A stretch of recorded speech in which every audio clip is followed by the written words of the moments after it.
My sister announced her baby name at my baby shower. I told her husband he wasn't the baby's father. My baby shower was perfect before my sister Beatrice arrived.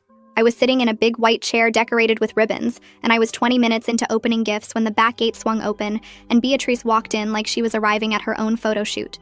She was wearing a tight white dress that hugged her bump and full makeup, and her hair curled perfectly, and every single head in the backyard turned to watch her. Beatrice put her hand on her belly and announced to everyone within earshot, "Sorry I'm late, but this little one kept me up all night and I could barely drag myself out of bed." People immediately started cooing and asking if she was okay, and telling her how amazing she looked.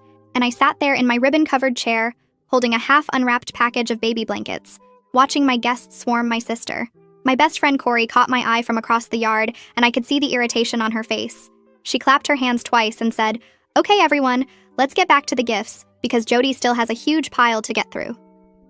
People slowly made their way back to their seats, but Beatrice positioned herself in a chair directly across from me, where I would have to look at her every time I looked up. She kept her hand on her belly the entire time, and every few minutes she would wince or shift and someone would ask if she was okay, and she would wave them off with this brave little smile. About an hour into the party, I was opening a gorgeous hand-knitted blanket from my aunt when Beatrice suddenly stood up from her chair. "Oh my God, I totally forgot," she said loudly enough that everyone stopped what they were doing to look at her. "I have news. I'm so sorry, I know this is Jody's day, but I just can't hold it in anymore." I felt something cold settle in my chest. I set the blanket down in my lap and watched her walk toward the center of the yard where everyone could see her. "Damon and I finally picked our baby name," she announced with her hand pressed to her bump and this huge smile on her face. "We're naming her Charlie. Charlie Ann. Isn't that perfect?" The yard erupted. People gasped and clapped and started getting up from their seats to crowd around Beatrice. My mom was the first one to reach her, and she pulled Beatrice into an embrace and said, "Oh, honey, that's gorgeous. I love it so much." My aunt was asking how she spelled it. My cousin was saying she knew a Charlie and she was the sweetest girl. Within 30 seconds, my entire baby shower had transformed into Beatrice's baby name announcement. "Can this wait?" I said, and my voice came out sharper than I intended, but I didn't care. Everyone turned to look at me.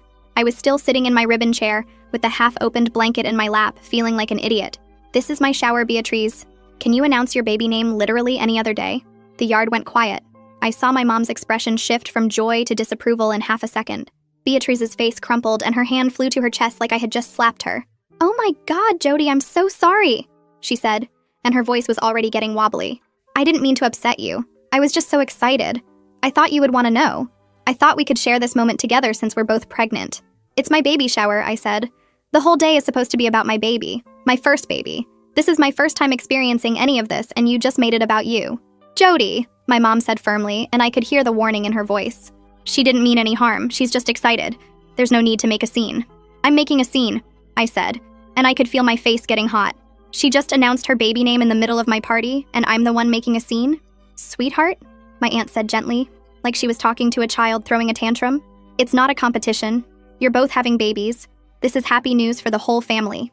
I looked around the yard at all the faces staring at me. My cousin looked uncomfortable. My other aunt was whispering something to the woman next to her. My mom had her arm around Beatrice, who was now dabbing at her eyes with a tissue she had produced from nowhere. Nobody was on my side. Not a single person.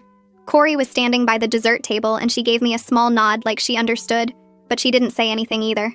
"Fine," I said quietly. "Whatever. Let's just get back to the gifts." But the energy had shifted. For the rest of the party, people kept bringing up Charlie. They kept congratulating Beatrice. They kept glancing at me like I was going to have another outburst. I smiled and nodded and pretended everything was fine while inside I was screaming. When the shower finally ended, Beatrice was one of the first out the gate. She hugged me and whispered, "I really am sorry, Jody. I didn't mean to steal your thunder. I love you." Then she was gone before I could respond. She didn't help clean up. She didn't stick around to spend time with me. She got what she came for and she left. I helped Corey tear down the decorations in silence. Andre kept looking at me with this worried expression. When Corey finally left and it was just us, Andre said what he had been holding back. "That was deliberate," he said. "What Beatrice did. You know that, right?" I nodded. "She waited until you were in the middle of opening gifts and made it about her," he continued. "And then when you called her out, she made you look like the bad guy." "I know," I said. My mom literally took her side, in front of everyone. "So what do you want to do about it?" he asked. I looked at him, and something in my expression must have scared him because his eyebrows went up. "I don't know yet," I said, "but I'm done letting her get away with this." That night, the family group chat exploded. My aunt sent a message saying what a beautiful shower it was and how exciting it was to hear baby Charlie's name. Then my cousin responded agreeing and saying both babies were going to be so cute. Then my mom chimed in, Such a special day. Though I wish Jody hadn't snapped at Beatrice like that. She was just excited to share her news. I stared at my phone. She was making me the villain in a group chat full of people who had watched Beatrice hijack my party. Before I could respond, Beatrice sent a message. "It's okay, Mom. I know Jody didn't mean it. Pregnancy hormones are crazy, LOL. I probably should have waited to share. I just got so excited. I love you, sis, and I'm so happy for you." More messages poured in. My aunt wrote that Beatrice was so gracious and mature about the whole thing. My cousin wrote that she hoped Jody was feeling better and that pregnancy really does mess with your emotions. Another cousin wrote that family drama wasn't worth it, and they should all just move on. Not a single person acknowledged that Beatrice had done anything wrong. Not one. I typed out 3 different replies and deleted all of them. Anything I said would make me look more unhinged. She had already controlled the narrative. Andre read over my shoulder and his jaw tightened. "She's good at this," he said. "Too good. Someone who manipulates that easily probably does it about more than baby shower stuff. Start paying attention, Jody. Really paying attention. People like her always slip up eventually." The party went on and I stood there like a prop at my own celebration. But standing there gave me time to think and to plan. She thinks that little stunt just made her the star of my baby shower. She doesn't realize she just showed me exactly who she is when she thinks no one's paying attention. The second these guests leave, Beatrice and I are having a conversation she's not going to enjoy. I've got questions, and she's going to answer every single one of them. Stay with me because this party isn't over yet. 3 weeks after the shower, my parents hosted a family dinner. I didn't want to go, but Andre convinced me that avoiding events would only make me look guilty of whatever Beatrice was spinning. So we went, and I smiled and made small talk and acted like everything was normal while watching Beatrice like a hawk. She was already there when we arrived, sitting on the couch with Damon and her hand on her belly, glowing in that way pregnant women do when they know everyone is looking at them. When she saw me, her face lit up with exaggerated joy, and she hauled herself up to pull me into a hug. "Jody," she said, "I'm so glad you came. I've been so worried about you." "I've been fine," I said into her shoulder, "just busy getting ready for the baby." "Of course," she said, and she kept her hands on my arms, looking at me with big, concerned eyes. "I just hope we're okay after the shower. I really am sorry if I overstepped." "We're fine," I said, and I smiled at her and watched her relax. She thought I had moved on. She thought we were good. Exactly what I wanted her to think. During dinner, I positioned myself where I could watch Beatrice without being obvious, and I started noticing things. She kept her phone in her lap the entire meal. Every few minutes, her eyes would flick down and she would smile at something on the screen. Not a big smile, a small, private smile. The kind of smile you give when you're reading something meant just for you. Damon was sitting right next to her, completely oblivious, talking to my dad about some work project. I watched Beatrice check her phone 6 times in 20 minutes. Each time she would glance down and her thumbs would move slightly, and then she would look back up and rejoin the conversation like nothing had happened. On the 7th time, she excused herself to use the bathroom. She grabbed her purse on the way, which seemed odd because the bathroom was 10 feet away. She was gone for almost 15 minutes. When she came back, she was smiling wider than before, and there was a flush on her cheeks that hadn't been there earlier. Damon asked if she was okay, and she said the baby was just moving a lot and making her uncomfortable. But she didn't look uncomfortable. She looked energized, almost giddy. After dinner, everyone moved to the living room, but Beatrice excused herself again, saying she needed some air. I waited about 2 minutes and then told everyone I was going to check on her. I walked through the kitchen toward the back door, but stopped when I heard her voice coming from the patio. She was on the phone. I pressed myself against the wall next to the cracked window and listened. "I know I miss you too," she was saying in this soft voice I had never heard her use with Damon. "So much. You have no idea." There was a pause while the other person talked. Then Beatrice laughed quietly. "Maybe tomorrow. I'll tell him I have a doctor's appointment." Another pause. "I love you too, baby. I'll see you soon." I heard her end the call and I moved quickly back toward the hallway. My heart was pounding so hard I thought it might burst out of my chest. I made it to the bathroom and locked myself inside just as I heard the back door open. I stood at the sink staring at my reflection. My face was flushed and my hands were shaking. I had just heard my married pregnant sister tell someone who wasn't her husband that she loved them, that she missed them, that she would see them tomorrow after lying to Damon about a doctor's appointment. I wanted to burst out of the bathroom and confront her right there in front of everyone. But I thought about what Andre had said. Watch closely. Wait for proof. I didn't have proof yet. Just one overheard phone call. She would deny it. She would twist it into something innocent. She would make me look crazy and paranoid and jealous, just like she had at the baby shower. I needed more. That night after we got home, I told Andre everything. The phone checking during dinner, the 15-minute bathroom break, the overheard call on the patio. Andre listened without interrupting, and when I finished, he was quiet for a long moment. "You're sure?" he said. "You're sure you heard her say I love you?" "I'm positive," I said. "And she said she would tell Damon she had a doctor's appointment so she could go see whoever she was talking to tomorrow." Andre ran his hand through his hair. If she's having an affair, this changes everything. It's not just baby shower drama anymore. This is her whole marriage. I know, I said. That's why I need real proof. Something she can't deny or twist. How are you going to get that? He asked. I had been thinking about this since I left my parents' house. She said she was going to see him tomorrow. She's going to lie to Damon and go meet whoever this person is. So I'm going to follow her. Andre's eyebrows went up. Follow her? Like actually follow her car? Yes. Jody, He trailed off. That's what? I asked. Intense, he said. But maybe necessary. If you're going to do this, you're not doing it alone. I'm coming with you. He reached over and took my hand. Whatever we find, I'm with you. But we need to be smart about this. I squeezed his hand. Having Andre with me meant everything. This wasn't just my paranoia anymore. This was both of us together pursuing the truth. Especially because my own family called me jealous and unhinged in a group chat. That's the story now. Poor pregnant Beatrice bullied by her bitter older sister. But Andre heard what I heard. He knows I'm not crazy. And that's enough to keep me going. She thinks she's safe because Mom took her side. She thinks a few tears bought her protection forever. She has no idea we're done reacting and started investigating. Next time I see her, I won't be making accusations. I'll be collecting proof. And when I have it, no amount of crying will save her. I'll be back when I find something. The next morning, we parked down the street from Beatrice and Damon's house and waited. Damon left for work at 8:30. We watched his car disappear around the corner. Then we waited some more. At 9:45, the garage door opened and Beatrice's car backed out. She was wearing yoga pants and a loose sweater, and her hair was in a ponytail. She looked like she was going to the gym. She did not look like she was going to a doctor's appointment. I started my car and followed at a distance. Andre had his phone ready to document whatever we found. Beatrice drove for about 15 minutes and pulled into the parking lot of a yoga studio. Maybe she actually has yoga, Andre said. Maybe, I said. But I didn't believe it. We parked across the street where we could see the entrance and settled in to wait. An hour passed. Then another 30 minutes. I was starting to doubt myself when Beatrice finally walked out of the studio. But she didn't go to her car. She stood outside looking at her phone for a moment, and then started walking down the street in the opposite direction from the parking lot. Where is she going? Andre said. I don't know, but we're about to find out. We got out of the car and followed on foot, staying about half a block behind. She turned a corner and we hurried to catch up. When we rounded the corner, I saw her disappearing into a small parking lot behind an apartment building. We stopped at the edge of the lot and watched from behind a delivery truck. A door at the back of the building opened and a man came out. He was tall with dark hair and a sharp jaw, and he was grinning like he had just won something. Beatrice walked up to him and he pulled her into his arms and they kissed. Not a peck. Not a friendly greeting. A real kiss. The kind of kiss you give someone when you've been counting the hours until you could see them again. His hand slid down to rest on her pregnant belly and she laughed at something he said and tilted her face up to kiss him again. Andre had his phone out, taking picture after picture. He got them embracing. He got them kissing. He got the man's hand on her belly. He got Beatrice leaning into him with her eyes closed, looking happier than I'd ever seen her look with Damon.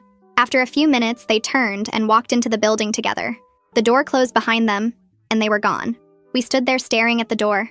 I felt like I had been punched in the chest. Seeing it was different than suspecting. Seeing my married pregnant sister kiss another man and walk into his apartment made it real in a way that suspicion never could. We need to go, Andre said quietly, before someone sees us. We walked back to the car in silence.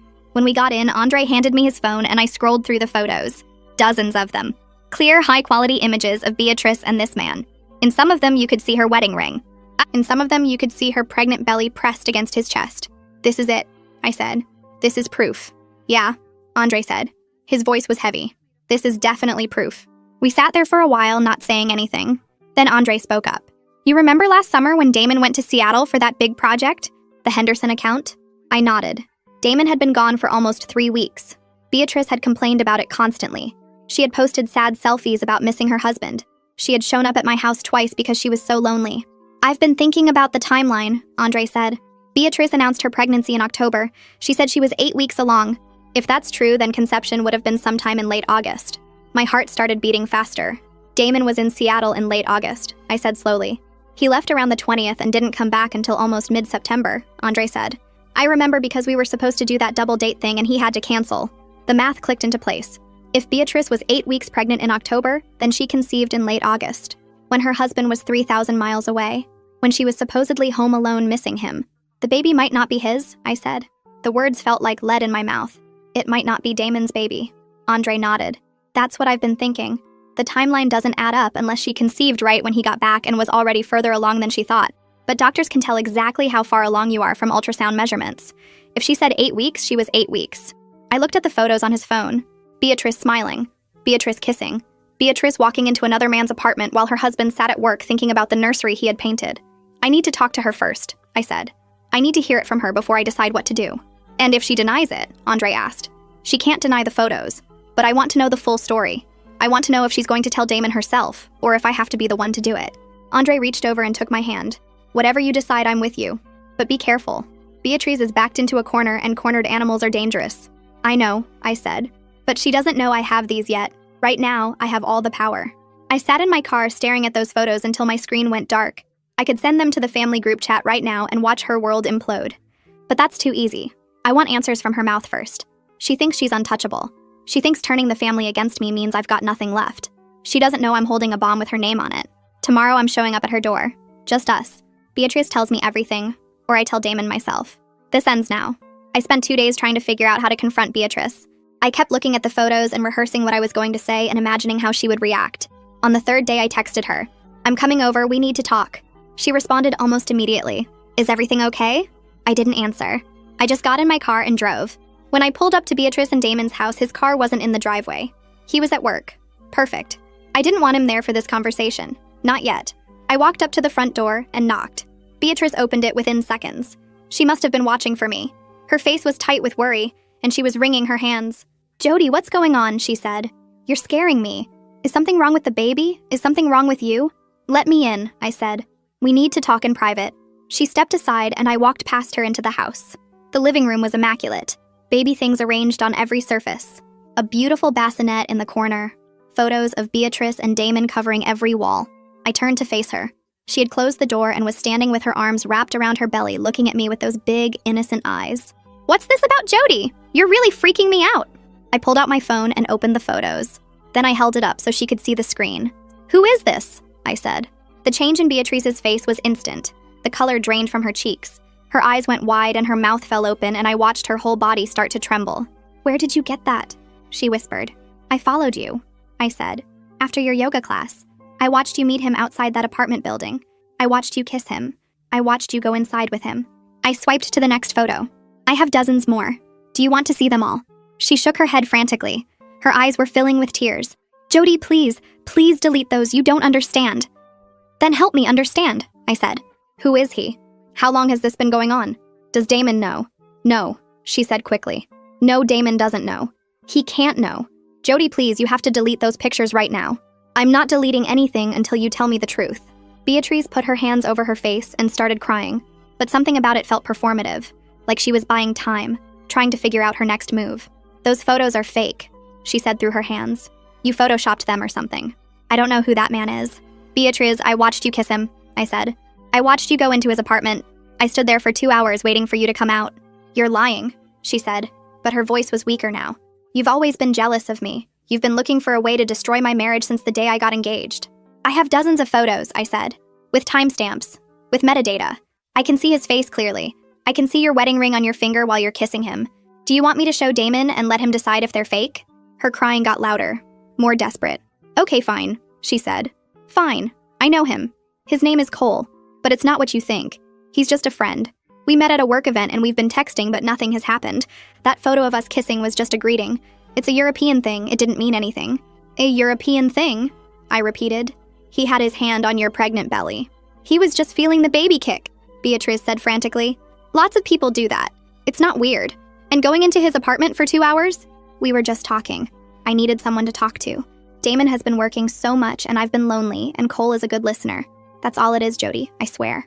I stared at her. She was still trying to lie. Even with the photos right in front of her, she was still trying to spin this into something innocent. I heard you on the phone, I said. At Mom's house. I heard you tell him you loved him. I heard you say you would tell Damon you had a doctor's appointment so you could go see him. Beatrice's face went pale. Her mouth opened and closed. I was talking to someone else. A friend from college. You misheard. I didn't mishear anything. You're twisting everything, Beatrice said, and now there was an edge of hysteria in her voice. You're taking innocent things and making them sound bad because you want to ruin my life. How long, I said. How long has this really been going on? I told you nothing is going on. He's just a friend. Beatrice. My voice was hard now. I'm not stupid, and neither is Damon. When I show him these photos and tell him what I heard, he's going to know exactly what's been happening. So you can either tell me the truth right now, or you can wait for him to figure it out himself. Your choice. She stared at me for a long moment. I watched the fight drain out of her. Her shoulders slumped. Her face crumpled. And then she started crying for real. Not the performative tears from before. These were ugly. Raw. The kind of crying that comes from somewhere deep. She sank down onto the couch and curled in on herself, and I stood over her and waited. After a few minutes, she looked up at me with mascara running down her cheeks and something broken in her eyes. His name is Cole, she said quietly. We met at a work event last summer. It was supposed to be one time, but I couldn't stop. I tried to end it so many times, but every time I saw him, I couldn't stay away. Last summer, I repeated, before you got pregnant. Her face crumpled again. Jody, please don't do this. Is the baby Damon's? She didn't answer. She just kept crying into her hands. Beatrice, I said, and my voice was harder now. Is the baby Damon's? She still didn't answer, but she shook her head, slowly, side to side, almost imperceptibly. My blood went cold. Say it, I said. Say it out loud. Beatrice looked up at me, and her face was a mess of tears and mascara and something that looked like relief. Like she had been holding this secret so long that letting it out was almost a release. No, she whispered. The baby isn't Damon's. She's Cole's. The words hit me like a physical blow. I had suspected. I had done the math. But hearing her say it out loud was different. Hearing her admit that she knew, that she had always known, that she had let Damon paint that nursery and pick out that crib and cry at the gender reveal for a baby that was never his. How long have you known? I asked. Since the beginning, Beatrice said, and her voice was hollow. Damon was in Seattle when I got pregnant. He was gone for 3 weeks. I was with Cole the whole time. When I found out I was pregnant, I knew it couldn't be Damon's. The timing was impossible. So, you've known for 8 months? I said slowly. You've known this entire pregnancy that the baby isn't his? Yes. And you let him believe he was going to be a father. I didn't have a choice, Beatrice said, and some of the desperation crept back into her voice. I couldn't tell him. It would destroy him. He wanted a baby so badly. He was so happy when I told him. I couldn't take that away from him. So you decided to lie to him instead. For the rest of his life. You were going to let him raise another man's child and never tell him the truth. He loves me, Beatrice said. He loves Charlie. What does it matter whose DNA she has? He would be her father in every way that counts. It matters because it's a lie, I said. It matters because he deserves to know. It matters because you've been sleeping with Cole this entire time and letting Damon think everything is fine. Beatrice stood up from the couch and faced me. The tears were still there, but underneath them was something harder. You're not going to tell him, she said. Yes, I am, I said. If you don't tell him yourself, I'm going to show him those photos and tell him everything. No, Beatrice said. You're not. She took a step toward me, and I saw something in her eyes I had never seen before. Pure, cold calculation. If you tell Damon anything, I will destroy your life, she said quietly. I'll tell everyone you've been unstable since you got pregnant. I'll tell them you've been having delusions and paranoid episodes. I'll tell Andre that I've seen you lose control, that I'm worried about what kind of mother you're going to be. My blood went cold. You wouldn't, I said. Try me, Beatrice said. I'll call your doctor and tell them you've been acting erratic. I'll tell the family you've been stalking me for months because you're jealous that I got pregnant first. By the time I'm done, no one will believe a word you say. Andre will be too scared to leave you alone with your own baby when she's born.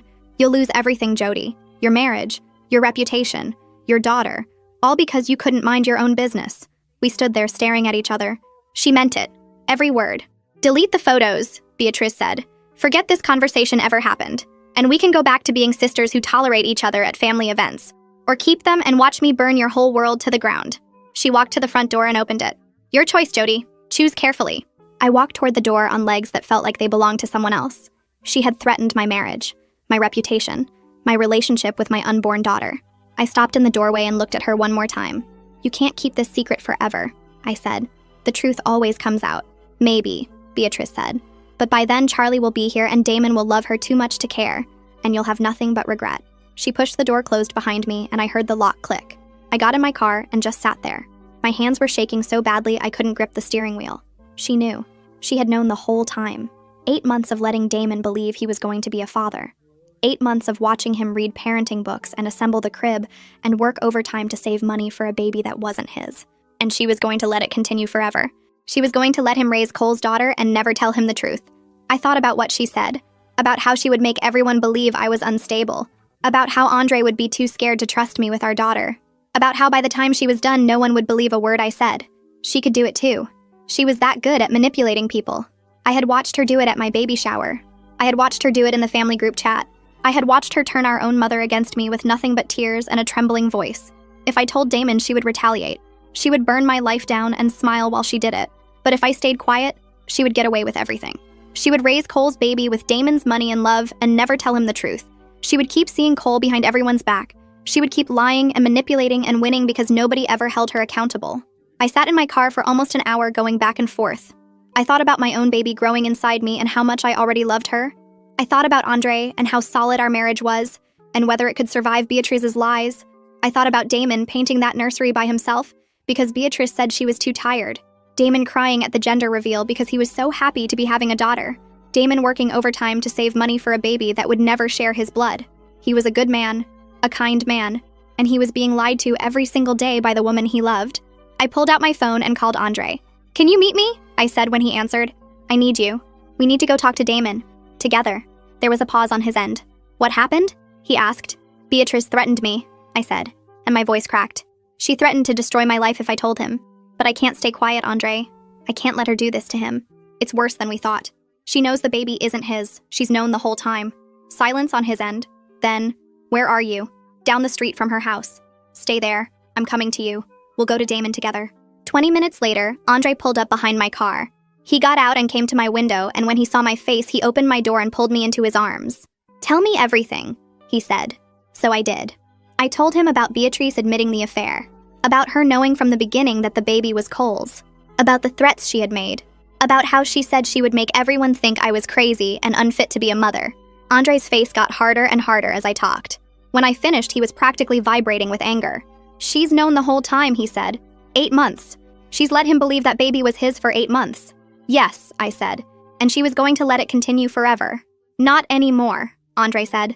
"Damon deserves to know the truth. Let's go." We drove to Damon and Beatrice's house together. Andre followed in his car so we would both have a way to leave if things got ugly. When we pulled up, Damon's car was in the driveway. He must have come home from work early. Beatrice's car was gone, which meant she was probably at yoga, or with Cole. Either way, she wasn't here, and that gave us time to talk to Damon alone. I parked on the street and Andre parked behind me. We walked up to the front door together and I rang the bell. Damon answered, looking confused. He was still in his work clothes with his tie loosened and his sleeves rolled up. "Jody," he said. "Andre, hey, is everything okay?" "We need to talk to you," I said. "Can we come in?" "Yeah, of course," he said and stepped aside to let us in. "Beatrice isn't here. She had yoga tonight." I felt my stomach twist. She was probably with Cole right now, the father of her baby, while her husband stood here completely oblivious. "That's fine," I said. "Actually, it's better if she's not here. What we need to tell you is about her." Damon's expression shifted. Confusion gave way to concern. "What do you mean?" he asked. "Is she okay? Is something wrong with the baby?" "Damon," I said, and I tried to keep my voice steady. "You should sit down." "You're scaring me," he said. "Just tell me what's going on." I looked at Andre. He nodded and put his hand on my back. I took a deep breath. "I found out something about Beatrice," I said. "Something she's been hiding from you, from everyone." "What kind of something?" Damon asked. His hands were clenched at his sides. "She's been having an affair." The words hung in the air. Damon's face went blank. He stared at me like I had spoken in a language he didn't understand. "That's not funny," he said finally. "I'm not joking," I said. "I have proof, photos. I followed her after her yoga class and I saw her with another man." "That's insane," Damon said, but his voice was weaker now. "Beatrice wouldn't do that. She loves me." "I know this is hard to hear," I said, "but I saw it with my own eyes. Andre was there too. We both saw it." Andre stepped forward. "I took the pictures myself," he said. "We followed her to an apartment building. She met a man outside. They kissed. She went inside with him. He pulled out his phone and opened the photos." "I'm sorry, Damon. I really am. But you needed to know." Damon took the phone with shaking hands. I watched his face as he looked at the first photo. The color drained from his cheeks. He swiped to the next one, and the next. His jaw clenched tighter and tighter. His breathing got heavier. When he got to the photo of the man's hand on Beatrice's belly, he made a sound like someone had punched him in the stomach. He lowered himself onto the couch slowly, like his legs couldn't hold him anymore. He kept staring at the phone, kept swiping through the photos, his face cycling through disbelief and devastation, and something that looked like his whole world crumbling. "When were these taken?" he asked. His voice was barely a whisper. "A few days ago," I said. "After her Tuesday yoga class." "Who is he?" Damon asked. "His name is Cole," I said. When I confronted Beatrice about it, she admitted everything. She said they met at a work event last summer. Damon looked up from the phone. His eyes were red and wet. You confronted her, he said. You knew about this, and you went to her first, instead of coming to me. I wanted to give her a chance to tell you herself, I said. I told her she had a week, but then she threatened me. She said if I told you, she would destroy my life. She said she would tell everyone I was unstable, that I was unfit to be a mother, that she would make sure no one believed anything I said. Damon's face twisted. She threatened you, he said, to keep you from telling me the truth. Yes, I said, but I couldn't stay quiet. You're a good person, Damon.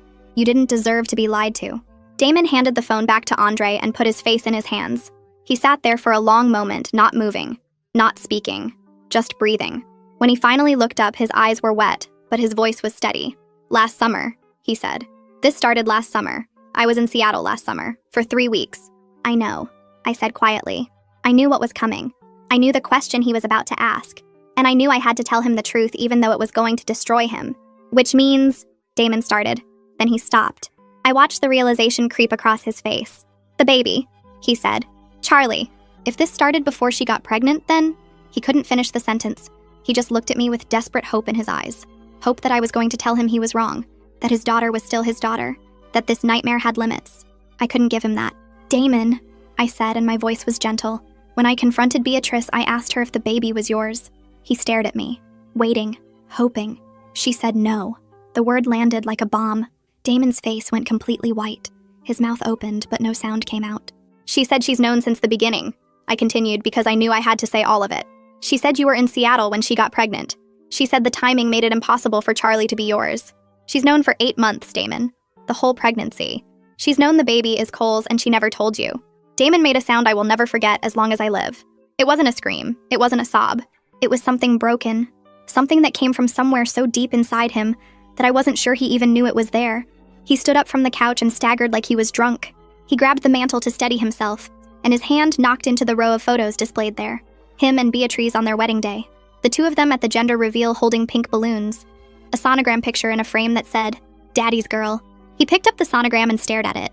His hands were shaking so badly the frame was rattling. She knew, he said, and his voice was barely a whisper. She knew the whole time. Yes, I said. She knew and she let me believe. He couldn't finish. He just stood there holding the sonogram and shaking. I painted the nursery, he said. I picked the crib. I read all those books. I went to every appointment. I held her hand at the gender reveal and I cried because I was so happy I was having a daughter. His voice cracked. And the whole time she knew. She knew and she let me fall in love with a baby that was never mine. He put the sonogram down carefully. Too carefully. Like he was afraid if he moved too fast he would shatter along with everything else. Then he walked to the window and stood there staring out at the driveway. She'll be home soon, he said. She always gets back from yoga around 7. I looked at the clock on the wall. It was 6:45. Do you want us to leave? I asked. No, Damon said. He didn't turn around. I want you to stay. I want her to see you here when she walks in. I want her to know that I know everything. We waited in silence. Andre and I sat on the couch while Damon stood at the window like a statue. The minutes ticked by. 6:50, 6:55, 7. At 7:03, we heard a car pull into the driveway. Damon's whole body went rigid. We heard the garage door open and close. We heard footsteps in the mudroom. Then the door to the living room swung open, and Beatrice walked in. She was wearing her yoga clothes, and her hair was pulled back in a ponytail, and she was smiling. The smile died the second she saw us. Her eyes went from me to Andre to Damon standing at the window with his back to her. I watched the color drain from her face as she realized what was happening. What's going on? She said, and her voice was high and tight. Damon? Why are they here? Damon turned around slowly. His face was a mask, completely blank, completely controlled. Close the door, Beatrice, he said. We need to talk. About what? She said. She was trying to sound casual, but I could see her hands shaking. Why are Jody and Andre here? What's happening? Close the door, Damon said again, and this time there was something in his voice that made Beatrice flinch. She closed the door behind her and stood there with her back against it like she was ready to run. I know, Damon said. 2 words. That's all it took. Beatrice's face crumpled. Know what? She said weakly. Don't, Damon said, and his voice cracked. Don't lie to me again. I've seen the photos. I know about Cole. I know you've been seeing him for almost a year. He paused, and his whole body seemed to tremble with the effort of saying the next words. And I know Charlie isn't mine. Beatrice made a sound like all the air had been sucked out of her lungs. She looked at me with pure hatred in her eyes. You told him, she said. I told you what would happen if you told him. She told me because she's a decent person, Damon said. Something you apparently know nothing about. Damon, please.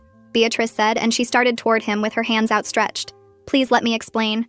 It's not what you think. She's lying. She's been trying to destroy me for months. She's not the one who's been lying. Damon roared and Beatrice froze. You are. You've been lying to me every single day for almost a year. You've been sleeping with another man. You've been letting me believe I was going to be a father. And the whole time you knew. You knew the baby wasn't mine. Beatrice turned to me and all pretense of innocence was gone. Her face twisted with rage. This is your fault, she screamed. You did this. You couldn't just mind your own business. You couldn't just let me be happy. Happy? I said. You call this happy? Lying to your husband? Sleeping with another man? Letting Damon fall in love with a baby that isn't his? I was handling it, Beatrice screamed. Everything was fine until you started following me and taking pictures like some psycho stalker. This is my marriage. My life. You had no right to interfere. Andre stepped forward and positioned himself slightly in front of me.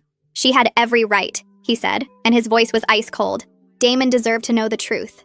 He deserved to know that the woman he loved had been lying to him for 8 months. He deserved to know that the baby he's been planning for isn't his. Stay out of this, Beatrice screamed at him. This has nothing to do with you. It has everything to do with me, Andre shouted back. You threatened my wife. You threatened to make everyone think she's crazy. You threatened to make me scared to leave her alone with our own baby. What kind of sick person does that? I was protecting my family, Beatrice screamed. You don't have a family, Andre roared. You have a web of lies that just collapsed. You have a husband who knows the truth now. You have a baby that belongs to another man. And you have no one to blame but yourself. Beatrice lunged at me. I don't think she even made a conscious decision to do it. 1 second she was standing by the door and the next she was coming at me with her hands outstretched like claws. She grabbed my hair and yanked hard enough to snap my head back. I stumbled and we both crashed into the coffee table, sending a vase of flowers shattering to the floor. I felt water and glass everywhere as we went down. Beatrice was on top of me screaming and scratching and I felt her nails rake across my cheek. I told you, she shrieked. I told you what would happen. I grabbed her wrists and tried to push her off, but she was wild with fury. She pulled one hand free and slapped me hard across the face. The sound cracked through the room. I tasted blood in my mouth. Something inside me snapped. I stopped trying to push her off and I started fighting back. I grabbed a fistful of her hair and pulled. She screamed and her grip on me loosened. I shoved her sideways and scrambled out from under her. We were both on our feet now, circling each other in the wreckage of the coffee table. Glass crunched under our shoes. Water soaked into the carpet. You ruined everything, Beatrice panted. Her hair was wild and her face was streaked with tears and mascara. You couldn't stand to see me have what you don't, so you destroyed my life. You destroyed your own life, I said. All I did was tell the truth. Something you should have done 8 months ago. She came at me again, and this time I was ready. I caught her wrists before she could grab me and we struggled against each other. She was stronger than she looked, or maybe rage was giving her strength. She twisted one hand free and swung at my face. I ducked and her fist connected with my shoulder instead. I shoved her backward and she stumbled over a piece of the broken coffee table and went down hard. Andre grabbed me from behind and pulled me away from her. Enough, he said. Jody, stop. I was breathing hard. My face was throbbing where she had scratched me and hit me. My shoulder ached. My whole body was shaking with adrenaline. Damon hadn't moved to help Beatrice up. He just stood there staring at her on the floor like she was a stranger, like he didn't even recognize the woman he had married. Beatrice pushed herself up slowly and turned to him. She was crying now. Real tears. Ugly tears. Damon, please, she sobbed. I love you. I made a mistake. I made a horrible mistake, but I love you. You made a mistake, Damon repeated, and his voice was hollow. You call this a mistake? A mistake is forgetting to pay a bill. A mistake is missing an appointment. This isn't a mistake, Beatrice. This is 8 months of deliberate, calculated lying. 8 months of looking me in the eye every single day and letting me believe I was going to be a father. Beatrice turned to Andre, who was still holding me back. This is your fault too, she spat at him. You helped her stalk me. You took those pictures. You're just as bad as she is. Andre let go of me and stepped toward Beatrice. I'm bad, he said, and his voice was shaking with anger. I'm bad because I helped my wife uncover the truth about her lying, cheating sister? I'm bad because I didn't let you manipulate everyone into thinking Jody was crazy? You were going to let Damon raise another man's child, Beatrice. You were going to lie to him for the rest of his life. And when Jody found out, you threatened to destroy her. You threatened to make me scared of my own wife. Do you have any idea how sick that is? I was doing what I had to do, Beatrice said. You were being a coward, Andre roared. You got caught, and instead of facing the consequences, you tried to burn down everyone around you. That's not protecting your family. That's being a monster. Get out of my house, Beatrice screamed. You don't get to kick us out, Andre said. This is Damon's house too, and he asked us to stay. Beatrice turned to Damon with desperation in her eyes. Tell them to leave, she begged. Please, Damon, tell them to leave so we can talk. Just the two of us. I can explain everything. Damon looked at her for a long moment. Then he shook his head slowly. No, he said. There's nothing to explain. You've had 8 months to explain. You've had 8 months to tell me the truth, and instead you lied. Every single day. You looked me in the eyes and you lied. You let me love a baby that isn't mine. You let me plan a future that was never real. I was going to tell you, Beatrice said desperately. After Charlie was born, after you held her. I knew once you held her, you would love her no matter what. I was going to tell you then. You were going to wait until I was even more attached, Damon said, and his voice was pure disgust. You were going to wait until I had even more to lose. That's not love, Beatrice. That's manipulation. Please, Beatrice sobbed. Please, Damon. I love you. I made a mistake, but I love you.